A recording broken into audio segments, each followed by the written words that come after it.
Friends welcome back to Mayavi trading. ഒരുപാട് ദിവസമായിട്ട് നമ്മൾ വീഡിയോ കാര്യങ്ങളൊക്കെ ചെയ്തിട്ട് പ്രത്യേകിച്ച് വേറെ ഒന്നുമില്ല. കാരണം വെച്ചാൽ നമ്മൾ ഫുൾ ടൈം ട്രേഡിലായിരുന്നു. പിന്നെ നമ്മുടെ മെമ്പേഴ്സുകളും കാര്യങ്ങളും ന്യൂ മെമ്പേഴ്സുകളും ഒക്കെ നമ്മൾ ടെലിഗ്രാമിൽ ചാറ്റിംഗ് ഉണ്ടായിരുന്നു. ടെലിഗ്രാമിൽ ഞാൻ ഫുൾ ടൈം ഉണ്ടായിരുന്നു. ഓക്കെ, പിന്നെ ഒരുപാട് മെസ്സേജ് കൂടുതലുള്ളപ്പോൾ നിങ്ങൾക്ക് റിപ്ലൈ ഒക്കെ തരാൻ വൈകും. എന്നാലും ഞാൻ ടെലിഗ്രാമിൽ തന്നെയുണ്ട്, ട്രേഡിങ്ങിലുമുണ്ട്. ഓക്കെ, അപ്പോൾ ഇന്നത്തെ ടോപ്പിക്ക് എന്ന് പറയുന്നത്, അതിനു മുമ്പ് നിങ്ങളിത് വായിച്ചു നോക്കുക. 18 വയസ്സിന് മുകളിലുള്ളവർ ട്രേഡ് ചെയ്യുക.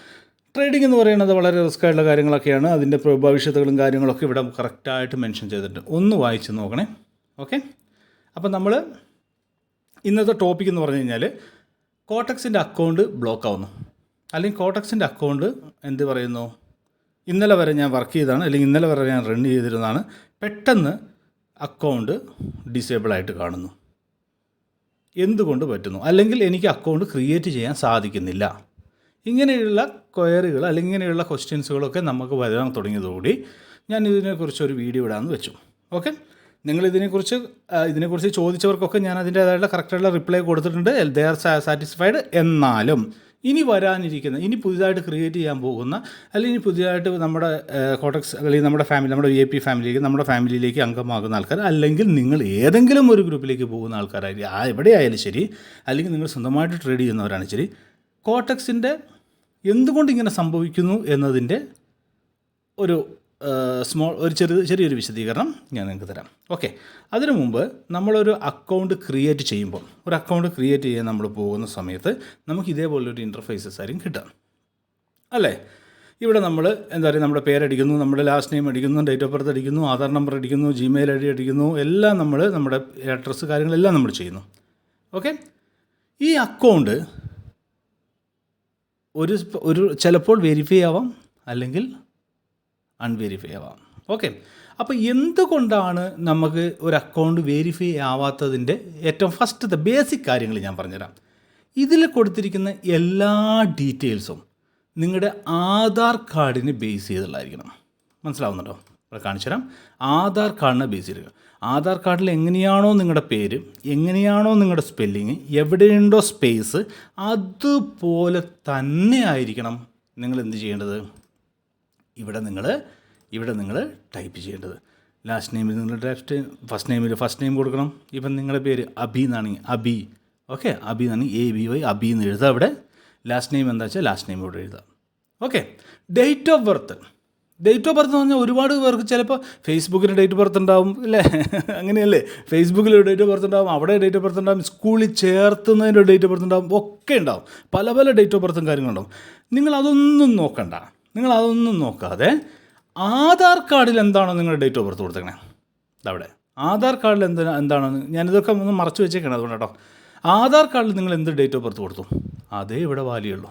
ഓക്കെ, അപ്പോൾ ആധാർ കാർഡിൽ ഡേറ്റ് ഓഫ് ബർത്ത് ഇവിടെ എഴുതുക, ആധാർ കാർഡ് നമ്പർ കറക്റ്റായിട്ട് എഴുതുക, നിങ്ങൾ Gmail ID കറക്റ്റായിട്ട് എഴുതുക, പുതിയൊരു Gmail ഉപയോഗിച്ചിട്ട്. ഓക്കെ, Gmail ID കറക്റ്റായിട്ട് എഴുതുക. അതുപോലെ അഡ്രസ്സ്, ഓക്കെ, ഇതുപോലെ ഒരൊറ്റ വേർഡ് മാത്രം എഴുതി കഴിഞ്ഞാൽ ഇത് റിജക്റ്റ് ആവും. ഓക്കെ, ഇല്ലെങ്കിൽ ഇപ്പം നിങ്ങൾക്ക് ആക്റ്റീവ് ആവും, അത് കഴിഞ്ഞ് നിങ്ങൾ വിഡ്രോ ചെയ്യാൻ സമയത്ത് എന്താവും, ഇത് റിജക്റ്റ് ആവും. അങ്ങനെയുള്ള അതുകൊണ്ട് അങ്ങനെ ഒരു അബദ്ധം വരാതിരിക്കാൻ വേണ്ടിയിട്ടാണ് നിങ്ങളുടെ അഡ്രസ്സ് കറക്റ്റായിട്ട് ഇവിടെ ആധാർ കാർഡ് ഉണ്ടാവും, അത് കറക്റ്റായിട്ട് സ്പേസിലുള്ളടത്ത് സ്പേസ്, കോമയിലുള്ളടത്ത് കോമ, എന്താണ് അങ്ങനെ ആ സെറ്റീസ് കോപ്പി ചെയ്ത് നിങ്ങൾ എന്ത് ചെയ്യണം, എവിടെ ഈ അഡ്രസ്സിൻ്റെ സ്ഥലത്ത് നിങ്ങൾ കൊടുക്കണം. അത് കഴിഞ്ഞ് സേവ് ചെയ്യുക. ഡോക്യുമെൻ്റ് നിങ്ങൾ എന്ത് ചെയ്യുക, അപ്ലോഡ് ചെയ്യുക. ഡോക്യുമെൻ്റ് അപ്ലോഡ് ചെയ്യുന്നത് നിങ്ങൾക്കറിയാലോ, ഇതേപോലെ, അല്ലാതെ സോഫ്റ്റ് കോപ്പി അല്ല, ഇതേപോലെ ഫോട്ടോ എടുത്തിട്ട് നിങ്ങൾ അപ്ലോഡ് ചെയ്യുക. അപ്പോൾ നമ്മുടെ ഫുൾ ഡീറ്റെയിൽസ് ഇവിടെ കൊടുത്ത് നമ്മൾ സേവ് ചെയ്ത് കഴിയുമ്പോൾ നമുക്ക് ഒരു കാര്യം ഇവിടെ കാണാൻ നമുക്ക് ശ്രദ്ധിക്കുന്നുണ്ട്. നോക്ക്, ഇവിടെ അക്കൗണ്ട് നോട്ട് വെരിഫൈഡ് എന്ന് എഴുതി കാണിക്കുന്നു. അതുപോലെ തന്നെ Gmailൻ്റെ ഇവിടെ പലരും ശ്രദ്ധിക്കാത്തൊരു കാര്യമാണ് ഇമെയിൽ. കേട്ടോ, ഇമെയിലിൽ ഇവിടെ വെരിഫൈഡ് അല്ല, അൺവെരിഫൈഡ്. മനസ്സിലാവുന്നുണ്ടോ? അതിന് നമ്മൾ എന്താ ചെയ്യണമെന്ന് വെച്ച് കഴിഞ്ഞാൽ ആ Gmail ഓപ്പൺ ചെയ്തിട്ട് അവിടെ ഒരു ലിങ്ക് വന്നിട്ടുണ്ടാകും, ആ ലിങ്കിൽ ക്ലിക്ക് ചെയ്തിട്ട് വെരിഫൈ ചെയ്യുക. മനസ്സിലാവുന്നുണ്ടോ? അപ്പോൾ ഇത്രയും വളരെ സിമ്പിളായിട്ടുള്ള കാര്യമാണ്. അങ്ങനെ ചെയ്യുമ്പോൾ നോക്ക്, ഇവിടെ വെരിഫൈഡ് എന്ന് പറഞ്ഞിട്ട് വരും. അപ്പോഴും ഇവിടെ നോട്ട് വെരിഫൈഡ് ആണ്, ഇവിടെ വെരിഫൈഡ് എന്ന് പറഞ്ഞിട്ട് വരും. അതിനുശേഷം നമ്മൾ എല്ലാ സാധനങ്ങളും സബ്മിറ്റ് ചെയ്തതിന് ശേഷം ഇങ്ങനെ വെരിഫൈഡ് എന്ന് പറഞ്ഞിട്ട് നിങ്ങൾക്ക് അക്കൗണ്ടിൽ കറക്റ്റായിട്ട് വരും. അപ്പം നമ്മൾ എന്തൊക്കെ ശ്രദ്ധിക്കേണ്ടത്, ഫസ്റ്റ് ബിഗിനിങ്ങിൽ എന്താ ശ്രദ്ധിക്കേണ്ടത്? നമ്മൾ എന്താ ചെയ്യേണ്ടത്? ആദ്യം നമ്മുടെ ടെലിഗ്രാം ഗ്രൂപ്പ് ഓപ്പൺ ചെയ്യുക. അതിൽ നമ്മുടെ കോട്ടക്സിൻ്റെ ലിങ്ക് ഉണ്ടാവും. അതിൽ ക്ലിക്ക് ചെയ്യുമ്പോൾ നിങ്ങൾക്ക് ഇതേപോലുള്ള ഒരു ഇൻ്റർഫേസസ് വരും. ഇവിടെ ഡീറ്റെയിൽസ് കംപ്ലീറ്റ് ചെയ്യുക. ജിമെയിൽ കൊണ്ട് വെരിഫൈ ചെയ്യുക. നിങ്ങൾ സപ്പോർട്ടിങ് ഡോക്യുമെൻ്റ് അപ്ലോഡ് ചെയ്യുക. അതിനുശേഷം ഓക്കെ കൊടുക്കുക. അത്രയേ ഉള്ളൂ. അതോടുകൂടി എന്തായി? നമ്മുടെ ഫസ്റ്റത്തെ സ്റ്റെപ്പ് കഴിഞ്ഞു. നമ്മുടെ അക്കൗണ്ട് വെരിഫൈ ആയി. അതൊരു ചില സമയങ്ങളിൽ ക്യൂ സിസ്റ്റമാണ്. ചില സമയങ്ങളിൽ ഒരു ദിവസം എടുക്കും, ചില സമയങ്ങളിൽ 1 ഹവറിനുള്ളിൽ എടുക്കും, ചില സമയങ്ങളിൽ 10 മിനിറ്റിനുള്ളിൽ എടുക്കും, ചില സമയങ്ങളിൽ 3 ദിവസത്തിനുള്ളിൽ എടുക്കും. എന്തായാലും അക്കൗണ്ട് വെരിഫൈ ആയതിനു ശേഷം നിങ്ങൾ ഡെപ്പോസിറ്റ് ചെയ്യുക, നിങ്ങൾ ട്രേഡിങ്ങിലേക്ക് ചെയ്യുക. ഓക്കെ, ഇപ്പോൾ നിങ്ങൾക്ക് ആ ഒരു ലെവൽ, ആ ഒരു ഫസ്റ്റത്തെ സ്റ്റെപ്പ് നിങ്ങൾക്ക് മനസ്സിലായി എന്ന് വിചാരിക്കുന്നു. രണ്ടാമത്തെ സ്റ്റെപ്പ്, ഇതൊക്കെ ഞാൻ വെരിഫൈ ആണ്, എല്ലാം ഞാൻ ചെയ്തു, എന്നിട്ടും എൻ്റെ അക്കൗണ്ട് ബ്ലോക്കായി, അല്ലെങ്കിൽ എൻ്റെ അക്കൗണ്ട് ഇപ്പോൾ വർക്കിംഗ് അല്ല, ആക്റ്റീവ് അല്ല എന്ന് നിങ്ങൾക്ക് ഇങ്ങനെയുള്ള കാര്യങ്ങളാണ് ഇനി അടുത്ത് വരുന്നത്. എന്തുകൊണ്ട് സംഭവിക്കുന്നു? ഒന്നാമത് മൾട്ടിപ്പിൾ അക്കൗണ്ട്. മനസ്സിലായോ? മൾട്ടിപ്പിൾ അക്കൗണ്ട് എന്ന് വെച്ച് കഴിഞ്ഞാൽ നിങ്ങൾ ഒരേ ജിമെയിൽ ID-യിൽ 2 അക്കൗണ്ട് ക്രിയേറ്റ് ചെയ്തു. ഒരേ ആധാർ നമ്പറിൽ നിങ്ങൾ 2 അക്കൗണ്ട് ക്രിയേറ്റ് ചെയ്തു. മനസ്സിലാവുന്നുണ്ടോ? എന്ന് വെച്ച് കഴിഞ്ഞാൽ ഒരാൾക്ക് ഒരു കോട്ടക്സിൻ്റെ അക്കൗണ്ടേ ഓപ്പൺ ചെയ്യാൻ സാധിക്കുകയുള്ളൂ. നിങ്ങൾ 2 ക്രിയേറ്റ് ചെയ്ത് കഴിഞ്ഞാൽ അത് മൾട്ടിപ്പിൾ അക്കൗണ്ട് ആക്സസ് ആയിട്ട്, അല്ലെങ്കിൽ IP അഡ്രസ്സ് മൾട്ടിപ്പിൾ ആക്സസ് കാണിച്ചുകൊണ്ട് നിങ്ങളുടെ അക്കൗണ്ട് ബ്ലോക്ക് ആവാൻ സാധ്യതയുണ്ട്. ബ്ലോക്കാകും 100%. മനസ്സിലായോ? ഇപ്പോൾ മനസ്സിലായോ? അപ്പോൾ അതുകൊണ്ട് മൾട്ടിപ്പിൾ അക്കൗണ്ട്സ് എന്നുള്ള ആ കൺസെപ്റ്റ് നിങ്ങൾ ഒഴിവാക്കുക. നിങ്ങൾക്ക് അതിലെ റൂൾസ് ആൻഡ് റെഗുലേഷൻസിനെ വയലേറ്റ് ചെയ്യുന്നതാണ്. അതുകൊണ്ട് മൾട്ടിപ്പിൾ അക്കൗണ്ട്സ് ചെയ്യാൻ പാടില്ല. മൾട്ടിപ്പിൾ അക്കൗണ്ട്സ് ഒഴിവാക്കുക. Okay, next multiple activity. Okay, ഇവിടെ മൾട്ടിപ്പിൾ ആക്ടിവിറ്റി എന്ന് പറഞ്ഞു കഴിഞ്ഞാൽ നിങ്ങളുടെ അടുത്തൊരു മൊബൈൽ, അല്ലെങ്കിൽ ഒരു ലാപ്ടോപ്പ്, അല്ലെങ്കിൽ 2 മൊബൈൽ, അല്ലെങ്കിൽ 2 ലാപ്ടോപ്പ് ഉണ്ടെന്ന് വെക്കുക. നിങ്ങൾ കോട്ടക്സിൻ്റെ അക്കൗണ്ട് ഒരു മൊബൈലിൽ ഓപ്പൺ ചെയ്യുന്നു, ദ സെയിം ടൈം, അല്ലെങ്കിൽ അത് കഴിഞ്ഞിട്ടോ അല്ലെങ്കിൽ എപ്പോഴെങ്കിലും അടുത്തത് നിങ്ങൾ ലാപ്ടോപ്പിൽ ഓപ്പൺ ചെയ്യുന്നു. അവിടെ മൾട്ടിപ്പിൾ ആക്ടിവിറ്റിയായി, മൾട്ടിപ്പിൾ IP അഡ്രസ്സിൻ്റെ ആക്ടിവിറ്റിയായി അവിടെ. മനസ്സിലാവുന്നുണ്ടോ? അങ്ങനെയാവുമ്പോൾ മൾട്ടിപ്പിൾ ആക്ടിവിറ്റി വരുമ്പോൾ ഒന്നിൽ കൂടുതൽ ആക്ടിവിറ്റി നടക്കുമ്പോൾ സ്വാഭാവികമായിട്ടും അക്കൗണ്ട് ബ്ലോക്ക് ആകാനോ സസ്പെൻഡ് ആവാനോ സാധ്യതയുണ്ട്. ഓക്കെ, അത് നിങ്ങൾ ശ്രദ്ധിക്കുക. ഇനി ഇങ്ങനൊരു ആക്ടിവിറ്റി നടന്നിട്ട് ഇവിടെ ശ്രദ്ധിക്കേണ്ട ഏറ്റവും വലിയൊരു കാര്യം, ഇങ്ങനൊരു ആക്ടിവിറ്റി നടന്നു, നിങ്ങളുടെ അക്കൗണ്ട് ബ്ലോക്കായില്ല എന്ന് വിചാരിച്ച് നിങ്ങളിത് കണ്ടിന്യൂ ചെയ്യരുത്. കാരണം വിഡ്രോ ചെയ്യുന്ന സമയത്താണ് യുവമാർ എന്ത് ചെയ്യുക, ഈ സംഗതികളൊക്കെ എടുത്ത് മുന്നോട്ട് കൊണ്ടിടുക. അവർക്ക് അങ്ങോട്ട് പൈസ കിട്ടുമ്പോൾ ഒരു കുഴപ്പമില്ല, കാരണം പൈസ കിട്ടുകയല്ലേ അവർക്ക്. അതുകൊണ്ട് അവർക്ക് ഒരു നിയമങ്ങളും അവരധികം പാലിക്കാൻ നോക്കില്ല. വിഡ്രോ ചെയ്യാൻ നേരത്ത് ഈ നിയമങ്ങളൊക്കെ മുന്നോട്ട് നിരത്തും. മനസ്സിലാവുന്നുണ്ട് നിങ്ങൾക്ക്? അപ്പോൾ അത് നിങ്ങൾ ശ്രദ്ധിക്കുക. അപ്പോൾ 2 കാര്യങ്ങളാണ്. ഒന്ന് എന്താണ്? മൾട്ടിപ്പിൾ അക്കൗണ്ട്, ഒരാൾക്ക് ഒരു അക്കൗണ്ട്, അത് മതി. രണ്ടാമത്തെ കാര്യം മൾട്ടിപ്പിൾ ആക്ടിവിറ്റി. ഓക്കെ, ഒരു മൊബൈലിലാണെങ്കിൽ മൊബൈലിൽ, ലാപ്ടോപ്പിലാണെങ്കിൽ ലാപ്ടോപ്പിൽ, അത് മതി.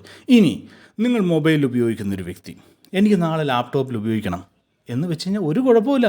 നിങ്ങളുടെ മൊബൈലിലുള്ള കോട്ടക്സിൻ്റെ ഇത് ലോഗ് ഔട്ട് ചെയ്യുക, എന്നിട്ട് ഹിസ്റ്ററി പോയി, ശ്രദ്ധിക്കണം, ഹിസ്റ്ററി പോയി കോട്ടക്സിൻ്റെ ആ ഹിസ്റ്ററി ഡിലീറ്റ് ചെയ്തതിന് ശേഷം നിങ്ങൾ ലാപ്ടോപ്പിൽ ഓപ്പൺ ചെയ്യാം. ഒരു കുഴപ്പമില്ല. മനസ്സിലാവുന്നുണ്ടോ? അല്ലാതെ 2 കൂടെ ഒരുമിച്ച് ചെയ്യരുത് എന്ന് മാത്രം. ഓക്കെ, ഇനി 3ാമത്തെ കാര്യമാണ്, തേർഡ്. ഇത് എന്താണ്? റോങ് ഇൻഫർമേഷനാണ് ഞാൻ ഏറ്റവും ഫസ്റ്റ് പറഞ്ഞത് നിങ്ങളോട്. മനസ്സിലാവുന്നുണ്ടോ? റോങ് ഇൻഫർമേഷനാണ് ഞാൻ ഫസ്റ്റ് പറഞ്ഞത്. എന്താണ് റോങ് ഇൻഫർമേഷൻ? നിങ്ങളുടെ പേരിൻ്റെ സ്പെല്ലിങ് മാറ്റുക, സ്പെല്ലിങ് തെറ്റായി കൊടുക്കുക, അതുപോലെ തന്നെ അഡ്രസ്സ് തെറ്റായി കൊടുക്കുക, അഡ്രസ്സ് ഫുള്ളായിട്ട് കറക്റ്റായിട്ട് കൊടുക്കാതിരിക്കുക, പിൻകോഡ് ഒഴിവാക്കിയിടുക, അങ്ങനെയുള്ള പല പല കാര്യങ്ങൾ. നിങ്ങളുടെ ആധാറിനെ കോപ്പി പേസ്റ്റ് ചെയ്യാത്തോടത്തോളം കാലം, കോപ്പി പേസ്റ്റ് എന്ന് പറഞ്ഞാൽ ആധാറിലുള്ള എല്ലാ ഡീറ്റെയിൽസ്, സ്പെല്ലിങ്, കോമ, അതുപോലെ തന്നെ കോപ്പി പേസ്റ്റ് ചെയ്യാത്തോടത്തോളം കാലം നിങ്ങളുടെ അക്കൗണ്ട് ഇന്നല്ലെങ്കിൽ നാളെ അത് സസ്പെൻഡ് ആവും. അത് നിങ്ങൾ ശ്രദ്ധിക്കുക. ഏറ്റവും കൂടുതൽ ശ്രദ്ധിക്കേണ്ട കാര്യം അത് വിഡ്രോ ചെയ്യുന്ന സമയത്താണ് നിങ്ങൾക്ക് ശ്രദ്ധിക്കേണ്ടത്. ഓക്കെ, അപ്പോൾ ഇത്രയും കാര്യം നിങ്ങൾക്ക് മനസ്സിലായെന്ന് വിചാരിക്കുന്നു. ഓക്കെ, അപ്പോൾ നിങ്ങൾക്ക് ഇത്രയും കാര്യം നിങ്ങൾക്ക് മനസ്സിലായെന്ന് വിചാരിക്കുന്നു. ഇനി നമുക്ക് അടുത്തതെന്ന് പറഞ്ഞു കഴിഞ്ഞാൽ, ഇപ്പോൾ ഇത്രയും പറഞ്ഞു, നമ്മൾ അക്കൗണ്ട് ബ്ലോക്ക് ആവുന്ന, അക്കൗണ്ട് ഇതാവുന്നൊക്കെ പറഞ്ഞു. ഇതൊക്കെ ചെയ്യാതിരിക്കുക. അങ്ങനെയാകുമ്പോൾ നിങ്ങൾക്ക് ഒരു കുഴപ്പമില്ല, നിങ്ങൾക്ക് അക്കൗണ്ട് കറക്റ്റ് ആയിരിക്കും. നിങ്ങൾക്ക് സുഖമായിട്ട് ട്രേഡിങ് കാര്യം ചെയ്യാം, വിഡ്രോ ചെയ്യാം, എല്ലാം ചെയ്യാം. ഇനി വിഡ്രോവൽ ആൻഡ് ഡെപ്പോസിറ്റ്. ഡെപ്പോസിറ്റിൽ എന്താണ് പ്രശ്നം? ഡെപ്പോസിറ്റിൽ ആസ് പെർ ഇന്ത്യൻ ഗവൺമെൻറ് അല്ലെങ്കിൽ RBIൻ്റെ പോളിസി പ്രകാരം നമ്മൾ ഫോറിൻ കൺട്രി റിലേറ്റഡ് ആയിട്ടുള്ള പ്ലാറ്റ്ഫോമുകളിൽ, ഓക്കെ, ഇന്ത്യൻ്റെ അല്ല, ഫോറിൻ കൺട്രിയിലെ പ്ലാറ്റ്ഫോം, ഇതിപ്പോൾ ഫോറിൻ കൺട്രി ആണല്ലോ, നമ്മുടെ കോട്ടക്സ് ആയാലും ബിനോമിയാലും, അതിൽ നമ്മുടെ ഫെമ ആക്ട് പ്രകാരം നമ്മൾ UPI ഉപയോഗിച്ചോ അല്ലെങ്കിൽ ഇന്ത്യൻ പേയ്മെൻറ്റ് ഗേറ്റ്വേ ഉപയോഗിച്ചോ നമ്മൾ പേയ്മെൻറ്റ് ചെയ്യുകയാണെങ്കിൽ അതാത് ബ്രോക്കേഴ്സ് അതിന് ടാക്സ് അടയ്ക്കണം. മനസ്സിലാവുന്നുണ്ടോ? ആ ടാക്സ് അടയ്ക്കാൻ എടുക്കുന്ന ഡിലേ ആണ് ഇപ്പോൾ നമ്മൾ UPI ഉപയോഗിച്ച് നമ്മൾ പേയ്മെൻറ്റ് നടത്തുമ്പോൾ നമുക്ക് വരുന്ന ഡിലേ. പണ്ട് UPI ഉപയോഗിച്ച് നമ്മൾ ഡെപ്പോസിറ്റ് ചെയ്യുമ്പോൾ അല്ലെങ്കിൽ വിഡ്രോ ചെയ്യുമ്പോഴത്തേക്ക് പെട്ടെന്നാവും. ഇപ്പോൾ 3-4 ദിവസം വരുന്നു. എന്തുകൊണ്ടാണ്? നമുക്ക് ഈ ഒരു ഡിലേ വരുന്നതുകൊണ്ട്. കാരണം ആ ബ്രോക്കർ നമുക്ക് ടാക്സ് അടച്ചതിന് ശേഷം മാത്രമേ ആ ഒരു എമൗണ്ട് നിങ്ങളുടെ അക്കൗണ്ടിലേക്ക്, എന്ന് വെച്ചാൽ കോട്ടക്സിൻ്റെ അക്കൗണ്ടിലേക്ക് അല്ലെങ്കിൽ ബിനോമിൻ്റെ അക്കൗണ്ടിലേക്കോ ഇതിലേക്ക് ആഡ് ചെയ്യുള്ളൂ. അപ്പോൾ ആ ഒരു ഡിലേയും അല്ലെങ്കിൽ ആ ഒരു ഇൻസെക്യൂർ പ്രോബ്ലം, ഓക്കെ, അവിടെ ഇൻസെക്യൂർ എന്ന് തന്നെ പറയാം. കാരണം വെച്ചാൽ ഡിലേ ആകുമ്പോൾ നമ്മുടെ മനസ്സ്, നമ്മുടെ ഇതും വലിയൊരു എമൗണ്ട് ഉണ്ടെങ്കിൽ നമുക്ക് എത്രത്തോളം ഇൻസെക്യൂർ വരും നമുക്കറിയാം. അപ്പോൾ അത് ഒഴിവാക്കാൻ വേണ്ടിയിട്ട് നമ്മൾ ചെയ്യേണ്ട ഒരു കാര്യം ബൈബിറ്റിലോ ബൈനാൻസ് ശ്രദ്ധിക്കുക, ഇന്ത്യയിൽ ലീഗലല്ല. ഓക്കെ, നേരത്തെ ഉള്ളവർക്ക് ഉപയോഗിക്കാം, പക്ഷേ ഇന്ത്യയിൽ ലീഗലല്ല. അപ്പോൾ ബൈബിറ്റ് പോലുള്ള അക്കൗണ്ടുകൾ ഓപ്പൺ ചെയ്തിട്ട് അതിലൂടെ TRC20 വെച്ചിട്ട്, TRC20 വാലറ്റ് ഏതിലാണോ ഉള്ളത് വെച്ചാൽ അതിൽ വെച്ച് നിങ്ങൾക്ക് ഡെപ്പോസിറ്റും വിഡ്രോവലും ചെയ്യാം. ഇപ്പോൾ മനസ്സിലായോ? അങ്ങനെ ചെയ്യുമ്പോൾ പെട്ടെന്ന് നടക്കും. അതും ക്യൂ സിസ്റ്റമാണ്. ആൾക്കാർ കൂടുതലുണ്ടെങ്കിൽ ഡിലേ വരും, ആൾക്കാർ കുറവാണെങ്കിൽ പെട്ടെന്ന് കാര്യങ്ങൾ നടത്തും. അപ്പം നമ്മുടെ കാര്യങ്ങൾ എന്തായി? ഒന്ന്, അക്കൗണ്ട് ബ്ലോക്ക് ആവുന്നതിൻ്റെ കാര്യം, പ്രശ്നം ഇവിടെ ഞാൻ പറഞ്ഞു ക്ലിയർ ചെയ്തു. 2, അക്കൗണ്ട് ഡെപ്പോസിറ്റ് വിഡ്രോവിൻ്റെ കാര്യം നമുക്ക് ക്ലിയർ ചെയ്തു. ഇനി നമ്മുടെ കോട്ടക്സിൻ്റെ അക്കൗണ്ടിലേക്ക്, എന്ന് വെച്ചാൽ നമ്മുടെ VIP ഗ്രൂപ്പിലേക്ക് എങ്ങനെ കയറാമെന്നുള്ളതാണ്. VIP ഗ്രൂപ്പിൽ വളരെ സിമ്പിളാണ് നമ്മുടെ ആദ്യം ഞാൻ നിങ്ങളോടൊരു കാര്യം പറയട്ടെ. ഞാനൊരു സിഗ്നൽ പ്രൊവൈഡർ അല്ല. നിങ്ങൾ ആദ്യം അത് മനസ്സിലാക്കുക. ഞാനൊരു സിഗ്നൽ പ്രൊവൈഡർ അല്ല. ഞാൻ സിഗ്നൽ നിങ്ങൾക്ക് തന്നുകൊണ്ടിരിക്കുന്ന ഒരു പ്രൊവൈഡിങ് ആളല്ല. അങ്ങനെയാണെങ്കിൽ നിങ്ങൾക്ക് പല ഗ്രൂപ്പുകൾ വേറെ അതിൽ പോയിക്കോളുക. ഞാൻ സ്വന്തമായിട്ട് ട്രേഡ് ചെയ്യുമ്പോൾ അതിൻ്റെ അതിൻ്റെ ഇൻഫർമേഷൻ ഞാൻ നിങ്ങൾക്ക് തരുന്ന ഒരാളാണ്. മനസ്സിലായി? ഞാൻ ട്രേഡ് ചെയ്യുന്ന അതേ ഇൻഫർമേഷൻ ഞാൻ നിങ്ങൾക്ക് തരുന്നു. എന്ന് വെച്ചാൽ നിങ്ങൾ എൻ്റെ ഒപ്പം, ഞാൻ ട്രേഡ് ചെയ്യുമ്പോൾ എൻ്റെ ഒപ്പം ഇരുന്ന് ഞാൻ ട്രേഡ് ചെയ്യുന്ന പോലെ നിങ്ങൾ ട്രേഡ് ചെയ്യുന്നു. നിങ്ങൾക്ക് ലോസ് വന്നു കഴിഞ്ഞാൽ അത് എനിക്ക് ലോസ് തന്നെയാണ്. നിങ്ങൾക്ക് പ്രോഫിറ്റ് വന്നാൽ അത് എനിക്ക് പ്രോഫിറ്റ് തന്നെയാണ്. മനസ്സിലാവുന്നുണ്ടോ? അപ്പോൾ ഒരു സിഗ്നൽ പ്രൊവൈഡർ അല്ല എന്നുള്ള കാര്യം ഞാൻ വളരെ വ്യക്തമായിട്ട് നിങ്ങളോട് പറയുകയാണ്. മനസ്സിലായോ? ഇനി നമ്മുടെ ഈ ഗ്രൂപ്പിൽ ഞാൻ ഏറ്റവും കൂടുതൽ നിങ്ങളോട് പറയുന്ന കാര്യം എന്ന് വെച്ചാൽ പഠിക്കുക എന്നുള്ള. പഠിക്കാൻ വളരെ ഈസിയാണ്. മനസ്സിലാവുന്നുണ്ടോ? പഠിക്കാൻ വളരെ ഈസിയാണ്. വളരെ ഈസി ആയിട്ടുള്ളൊരു കാര്യമാണ് പഠിക്കാൻ. നിങ്ങൾക്ക് ഏതെങ്കിലും ഒരു സ്ട്രാറ്റജി അല്ലെങ്കിൽ ഏതെങ്കിലും ഒന്ന് എടുത്തിട്ട് അത് മറ്റെന്താ പറയുക, അതിൻ്റെ ഒരു മൂവിങ് ആവറേജോ അല്ലെങ്കിൽ എന്തെങ്കിലും എടുത്തിട്ട് അതിൻ്റെ മേലോട്ട് പോയി കഴിഞ്ഞാൽ താഴോട്ട് പോയി കഴിഞ്ഞാൽ സെല്ല്, ഇത്രയേ ഉള്ളൂ പഠിത്തം. പക്ഷേ അതിൽ പ്രോഫിറ്റ് കിട്ടണമെങ്കിൽ നിങ്ങൾ എന്ത് ചെയ്യണം? അത് പ്രാക്ടീസ് ചെയ്യണം. എത്രയോ പ്രാവശ്യം ഞാൻ ഈ തൊണ്ട കീറി ഞാൻ പറഞ്ഞിട്ടുണ്ട്, പ്രാക്ടീസ് ചെയ്യൂ എന്ന് പറഞ്ഞിട്ട്. അത് പ്രാക്ടീസ് ചെയ്താൽ മാത്രമേ സാധിക്കുള്ളൂ. മനസ്സിലാവുന്നുണ്ടോ? അപ്പോൾ അത് നിങ്ങൾ ശ്രദ്ധിക്കുക, നന്നായിട്ട് പ്രാക്ടീസ് ചെയ്യുക. നമ്മുടെ VIP ഗ്രൂപ്പിലേക്ക് കയറണമെങ്കിൽ നമ്മുടെ ലിങ്ക് ഉണ്ടാവും, നമ്മുടെ മെയിൻ ഗ്രൂപ്പിൽ ലിങ്ക് ഉണ്ടാവും, അല്ലെങ്കിൽ ഇതിൻ്റെ ഡിസ്ക്രിപ്ഷനിൽ ലിങ്ക് ഉണ്ടാവും. അതിൽ ക്ലിക്ക് ചെയ്തിട്ട് നിങ്ങൾ ടെലിഗ്രാം ഗ്രൂപ്പിൽ കയറുക. എന്നിട്ട് നിങ്ങൾ ആ ലിങ്ക് ഉപയോഗിച്ച് നിങ്ങൾ അക്കൗണ്ട് ക്രിയേറ്റ് ചെയ്തിട്ട് അതിൻ്റെ ID അയച്ചു തരിക. ഞാനത് വെരിഫൈ ചെയ്തതിന് ശേഷം മാത്രം നിങ്ങൾക്ക് ബാക്കിയുള്ള കാര്യങ്ങൾ ചെയ്താൽ മതി. മനസ്സിലാവുന്നുണ്ടോ? അത് VIP ഗ്രൂപ്പിൻ്റെ ഒരു കാര്യം. VIP ഗ്രൂപ്പ് എപ്പോഴും ശ്രദ്ധിക്കാൻ, നിങ്ങൾ വളരെ ശ്രദ്ധിക്കേണ്ട ഒരു കാര്യം, VIP ഗ്രൂപ്പ് ഒരു സിഗ്നൽ പ്രൊവൈഡിങ് ഗ്രൂപ്പല്ല. നിങ്ങൾ പഠിക്കുന്ന, ഞാനിപ്പോൾ തരുന്ന ഓരോ ക്ലാസ്സുകൾ, ഇനിയിപ്പോൾ നമ്മൾ ക്ലാസ്സുകളൊക്കെ തുടങ്ങാൻ പോവാണ്, അതിൻ്റെ ബേസിക്കാണ്, ഫസ്റ്റത്തെ ഇതാണ് ഞാനിപ്പോൾ ഈ പറയണത്. മനസ്സിലാവുന്നുണ്ടോ? അപ്പോൾ ക്ലാസ്സുകളൊക്കെ തുടങ്ങുന്ന സമയത്ത് നമ്മൾ ഫ്രീ ക്ലാസ്സുകളാണ്. ₹1 നിങ്ങളുടെ അടുത്ത് നിന്ന് മേടിച്ചിട്ടുള്ള ഒരു ക്ലാസ്സും ഇല്ല അവിടെ. ഫ്രീ ആയിട്ട് നിങ്ങൾക്ക് A to Z ഞാൻ പഠിപ്പിച്ചിരും. എനിക്കറിയാവുന്ന കേട്ടോ. അപ്പോൾ അതിൻ്റെ ക്ലാസ്സുകളും കാര്യങ്ങളൊക്കെ തുടങ്ങുന്നതിന് മുമ്പുള്ള ഒരു ഇതാണ്, മനസ്സിലായി? VIP ഗ്രൂപ്പ് സിഗ്നൽ ഗ്രൂപ്പ് അല്ല. നിങ്ങൾ ഞാൻ പറയുന്ന സ്ട്രാറ്റജി അല്ലെങ്കിൽ ഞാൻ പറയുന്ന കാര്യങ്ങൾ ഞാൻ പറയുന്നത് മാത്രമല്ല, നിങ്ങൾ എന്ത് വേണമെങ്കിലും പഠിച്ചോ, ആരുടെ വേണമെങ്കിലും പഠിച്ചോ, പഠിച്ച് നിങ്ങൾ പ്രാക്ടീസ് ചെയ്യുന്ന സമയത്ത് നിങ്ങൾക്കൊരു സപ്പോർട്ട് വേണം, ഒന്ന് ക്രോസ് ചെക്ക് ചെയ്യണം, അല്ലെങ്കിൽ എനിക്കൊരു സപ്പോർട്ട് വേണം എന്നുള്ള ഒരു നിലപാടിലുള്ള ആൾക്കാരാണെങ്കിൽ നിങ്ങൾക്ക് 100% VIP ഗ്രൂപ്പിൽ ജോയിൻ ചെയ്യാം. ഓക്കെ. ഇനി രണ്ടാമത്തെ കാര്യം, VIP ഗ്രൂപ്പിൽ ഒരു ചെറിയൊരു പൈസ $10 അല്ലെങ്കിൽ $20, ഇപ്പോൾ $20 $25 നിങ്ങൾ ഡെപ്പോസിറ്റ് ചെയ്തിട്ട് വേണം VIP ഗ്രൂപ്പിലേക്ക് ചേരാൻ വേണ്ടി. ഈ ഡെപ്പോസിറ്റ് മായാവി ട്രേഡിങ്ങിന് പേഴ്സണലായിട്ട് നിങ്ങൾ കൊടുക്കുന്നതല്ല എന്ന കാര്യം നിങ്ങൾ മനസ്സിലാക്കുക. നിങ്ങളുടെ കോട്ടക്സ് അക്കൗണ്ടിൽ അല്ലെങ്കിൽ ബിനോമിൻ്റെ അക്കൗണ്ട്, ഇത് ബിനോമയ്ക്കും കോട്ടക്സിനുള്ള ബാധക കേട്ടോ. ഞാൻ എന്ത് പറഞ്ഞാലും അത് നമ്മൾ ബിനോമയും ചെയ്യുന്നുണ്ട്, നമ്മൾ കോട്ടക്സും ചെയ്യുന്നുണ്ട്. ഓക്കെ. അപ്പോൾ അതുകൊണ്ട് ബിനോമിൻ്റെ ആൾക്കാർക്കും കോട്ടക്സിൻ്റെ ആൾക്കാർക്കും ഉള്ള ബാധകമായിട്ടുള്ള കാര്യം പറയണത്. നിങ്ങൾ എത്ര രൂപ ഡെപ്പോസിറ്റ് ചെയ്തും, കോട്ടക്സിലേക്ക് ഡെപ്പോസിറ്റ് ചെയ്താലും ബിനോമിൽ ഡെപ്പോസിറ്റ് ചെയ്താലും അത് നിങ്ങളുടെ അക്കൗണ്ടിലാണ് നിങ്ങൾ ഡെപ്പോസിറ്റ് ചെയ്യുന്നത്, നിങ്ങൾക്ക് ട്രേഡ് ചെയ്യാനുള്ളതാണ്. അത് മനസ്സിലാക്കുക. രണ്ടാമത്തെ കാര്യം, ഒരുപാട് പേരുടെ സംശയം അല്ലെങ്കിൽ ഒരുപാട് പേരുടെ കാര്യമാണ്, ചേട്ടാ $10 ഉള്ളൂ എൻ്റെ അടുത്ത്, $5 ഉള്ളൂ, എന്നെ VIP ഗ്രൂപ്പിൽ ആഡ് ചെയ്യൂ. എൻ്റെ കയ്യിൽ $20 ഉണ്ട്, ഇപ്പോൾ എന്നെ VIP ഗ്രൂപ്പിലേക്ക് ആഡ് ചെയ്യും. ഞാൻ ആഡ് ചെയ്യും. $20 ഉണ്ടെങ്കിൽ $25 ഉണ്ടെങ്കിൽ ഞാൻ ആഡ് ചെയ്യും, അതിൽ കുഴപ്പമൊന്നുമില്ല. പക്ഷേ ഈ $25 കൊണ്ട് നിങ്ങൾക്ക് പ്രോഫിറ്റ് ഉണ്ടാക്കി നിങ്ങൾ ഒരു വലിയൊരു പ്രോഫിറ്റബിൾ ട്രേഡറായി മാറാം എന്നുള്ള ചിന്തയുണ്ടെങ്കിൽ അത് നിങ്ങൾക്ക് നടക്കില്ല. 100% ഞാൻ പറയുന്നത് നടക്കില്ല. ആൾക്കാരെ കൂട്ടാൻ വേണ്ടിയിട്ടും അതുപോലെ തന്നെ ഞാൻ എൻ്റെ VIP ഗ്രൂപ്പിൽ വേറൊരു VIP ഗ്രൂപ്പ് ഞാനൊരു ഗ്രൂപ്പ് ഉണ്ടാക്കിയിട്ടുണ്ട്. അതിൽ വളരെ കുറഞ്ഞ ആൾക്കാർ, ബാക്കിയുള്ള ആൾക്കാർ മുഴുവനും ഫിൽട്ടർ ആയിക്കൊണ്ട് ഞാൻ മാറ്റിക്കൊണ്ടിരിക്കുകയാണ്. ആക്റ്റീവായിട്ടുള്ള ആൾക്കാർ മാത്രം മതി. 10 പേരുണ്ട്, 5 പേരുണ്ട്, 5 പേരുണ്ട് മതി. 100-189 പേര് നമ്മുടെ ഗ്രൂപ്പിലുള്ളതാണ്. 2 ഗ്രൂപ്പിലും കൂടിയിട്ട് 300 പേരുള്ളതാണ്. എനിക്ക് വേണ്ട ആൾക്കാർ അത്രയും ആക്റ്റീവായിട്ട് ട്രേഡ് ചെയ്ത് പഠിക്കാൻ, എൻ്റെ ഒപ്പം പഠിക്കാൻ ആഗ്രഹമുള്ളവർ മതി. ആക്റ്റീവായിട്ടുള്ള ആൾക്കാർ മതി. $20 കൊണ്ട് $30 അല്ലെങ്കിൽ $10 കൊണ്ട് നിങ്ങൾക്ക് ട്രേഡിങ് ചെയ്ത് നിങ്ങൾക്ക് വലിയ കോടീശ്വരനാവും, അല്ലെങ്കിൽ വലിയ നിങ്ങളുടെ ഇപ്പം നിലവിലുള്ള സാമ്പത്തിക പ്രതിസന്ധി, ഓക്കെ, അതിനൊരു സപ്പോർട്ടായിട്ട് നിൽക്കാന്നുള്ളതിന് എനിക്ക് തോന്നുന്നില്ല. കാരണം ഇത്രയും വർഷം 8 വർഷത്തിന് മേലെ ഞാനിവിടെ ട്രേഡിംഗ് ഫീൽഡിലുള്ളതാണ്. എനിക്ക് തോന്നുന്നില്ല. കാരണം വെച്ച് കഴിഞ്ഞാൽ നിങ്ങൾക്ക് 1-2 പ്രാവശ്യം നിങ്ങൾക്ക് ചിലപ്പോൾ വിന്നാവാൻ പറ്റും. അത് കഴിഞ്ഞാൽ ആ പൈസ നിങ്ങളുടെ കയ്യിൽ നിന്ന് പോകും. Capital is playing. നിങ്ങളുടെ മൂലധനമാണ് ഇവിടെ പ്ലേ ചെയ്യുന്നത്. അത് നിങ്ങൾ മനസ്സിലാക്കുക. നിങ്ങൾക്ക് സഫിഷ്യൻ്റ് ആയിട്ടുള്ള എമൗണ്ട് നിങ്ങളുടെ കയ്യിലുണ്ടെങ്കിൽ നിങ്ങൾക്ക് തീർച്ചയായിട്ടും നിങ്ങൾക്ക് എന്ത് ചെയ്യാൻ പറ്റും? നിങ്ങൾക്ക് ഈ ട്രേഡിങ്ങിൽ വിന്നാവാൻ പറ്റും, അല്ലെങ്കിൽ ട്രേഡിങ്ങിൽ സക്സസ്ഫുള്ളായി മാറും. ഞാൻ എപ്പോഴും പറയാനുള്ളത്, ഒരു ചായക്കട ഞാൻ ഇടണമെങ്കിൽ, എൻ്റെ ചായക്കട ഇടാനുള്ള അല്ലെങ്കിൽ ഒരു ടീ ഷോപ്പ് ഞാൻ ഇടണമെങ്കിൽ ആ ടീ ഷോപ്പ് ഇടാനുള്ള എൻ്റെ ക്യാപിറ്റൽ എന്ന് പറയുന്നത് 10,000 രൂപയാണെങ്കിൽ ഞാൻ 1,000 രൂപ ഇൻവെസ്റ്റ് ചെയ്ത് കഴിഞ്ഞാൽ ടീ സ്റ്റാൾ നടക്കുമോ? അവിടെ ടീ മര്യാദയ്ക്ക് വരുമോ? ആ ടീ വന്നു കഴിഞ്ഞിട്ട് മേടിക്കാൻ ഒരു ടീ എങ്ങനെ ഞാൻ സപ്ലൈ ചെയ്യും?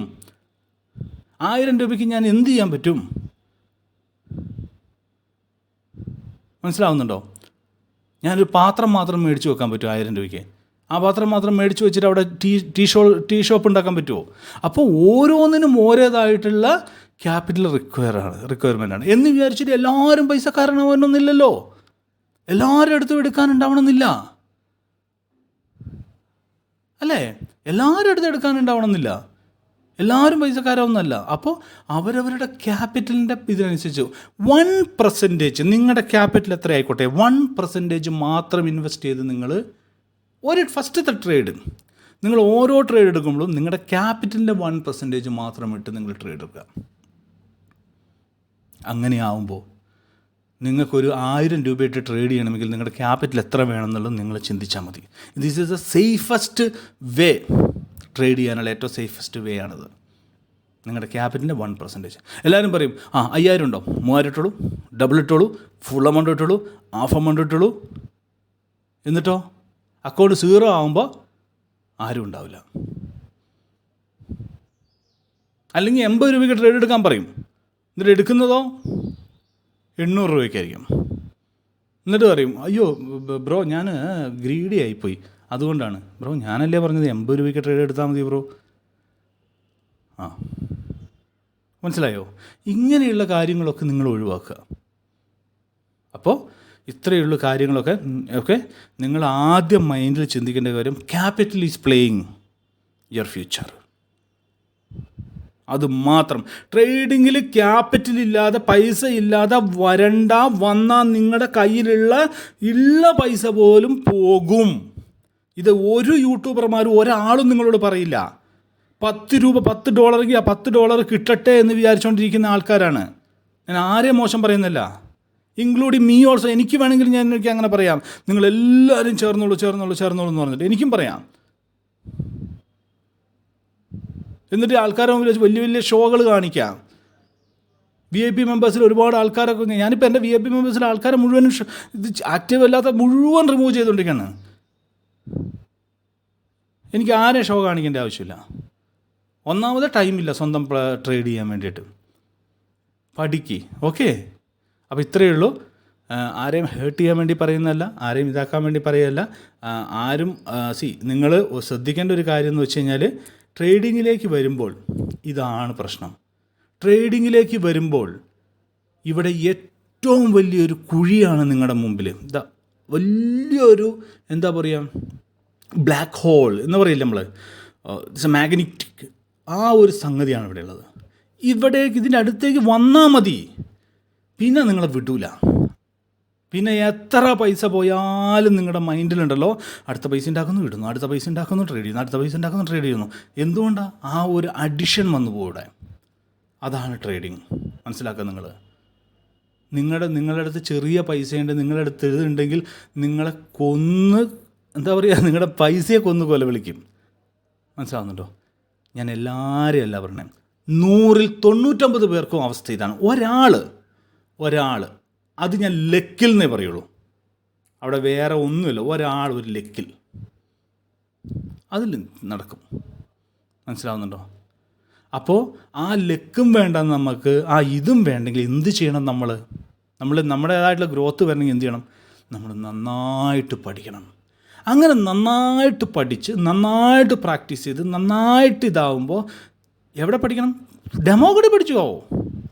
നന്നായിട്ട് പഠിച്ച് പ്രാക്ടീസ് ചെയ്ത് എല്ലാം ചെയ്യുമ്പോൾ ഉണ്ടല്ലോ, പിന്നെ നമുക്ക് കുറഞ്ഞ പൈസ മതി. ഒരു 10,000 രൂപ മതി നമുക്ക് പൈസ ഉണ്ടാക്കാൻ സാധിക്കും, പൈസ ഉണ്ടാക്കാൻ തുടങ്ങാൻ പറ്റും. മനസ്സിലാവുന്നുണ്ടോ? അപ്പോൾ പഠനമാണ്, നോളജാണ് ഇവിടെ വേണ്ടത്. നോളജ് എന്ന് പറഞ്ഞാൽ പ്രാക്ടീസാണ് ഇവിടെ വേണ്ടത്. മനസ്സിലാവുന്നുണ്ടോ? ഓക്കെ, അപ്പോൾ ഇത്രയേ ഉള്ളൂ. ബോറടിപ്പിച്ചു എന്നറിയാം, എല്ലാവർക്കും നല്ല ബോറടി ആയിട്ടുണ്ടാവും. Okay, sorry. അപ്പോൾ ഇവിടെ ഇതാണ് നമ്മുടെ ഫസ്റ്റ് ക്ലാസ്, അല്ലെങ്കിൽ ഫസ്റ്റ് സെക്ഷൻ എന്ന് പറയാം, നമ്മുടെ ഫ്രീ കോഴ്സിൻ്റെ. അപ്പോൾ ഇവിടെ മുതൽ അങ്ങോട്ട് തുടങ്ങുകയാണ്. ഇനി ഓരോരോ വീഡിയോസായിട്ട് ഇങ്ങനെ വരും നമ്മുടെ ക്ലാസ്സിൻ്റെ കാര്യങ്ങൾ. അതിനു മുമ്പ് നമ്മുടെ ചാനലിൽ പോയിട്ട് നോക്കുക. ഞാൻ ക്യാൻഡിൽ സ്റ്റിക്കിൻ്റെ കാര്യങ്ങളൊന്നും ഇനി ക്ലാസ്സിലുണ്ടാവില്ല, കാരണം already I covered the candle stick, about candle sticks. അതുപോലെ തന്നെ പല കാര്യങ്ങളും കവേർഡ് ചെയ്തിട്ടുണ്ട്. അത് നിങ്ങളൊന്നും കൂടെ നോക്കുക. പിന്നെ പല ചെറിയ വീഡിയോകൾ ഞാൻ ഡിലീറ്റ് ചെയ്തിട്ടുണ്ട് ബിക്കോസ് ഓഫ് കോപ്പിറൈറ്റ്. കുറേ എന്താ പറയുക, ബാക്ക്ഗ്രൗണ്ടിൽ കുറച്ച് മ്യൂസിക് കയറ്റിയതാണ്, അതിപ്പോൾ കോപ്പിറൈറ്റായി. അതുകൊണ്ട് അതൊക്കെ ഡിലീറ്റ് ചെയ്ത് കളഞ്ഞിട്ടുണ്ട്. ഇല്ലാത്ത വീഡിയോസൊക്കെ ഞാൻ റീക്രിയേറ്റ് ചെയ്തിട്ട് ഒന്നും കൂടെ ഞാൻ ഇടുന്നതായിരിക്കും. ഓക്കെ, അതുപോലെ അല്ലെങ്കിൽ വേണ്ട, ക്ലാസ് വരുന്നുണ്ടല്ലോ, ക്ലാസ്സിൽ 1, 2, 3 ക്ലാസ് പ്ലേലിസ്റ്റായിട്ട് ഞാൻ ഇടുന്നതാണ്. Okay, bye, thank U.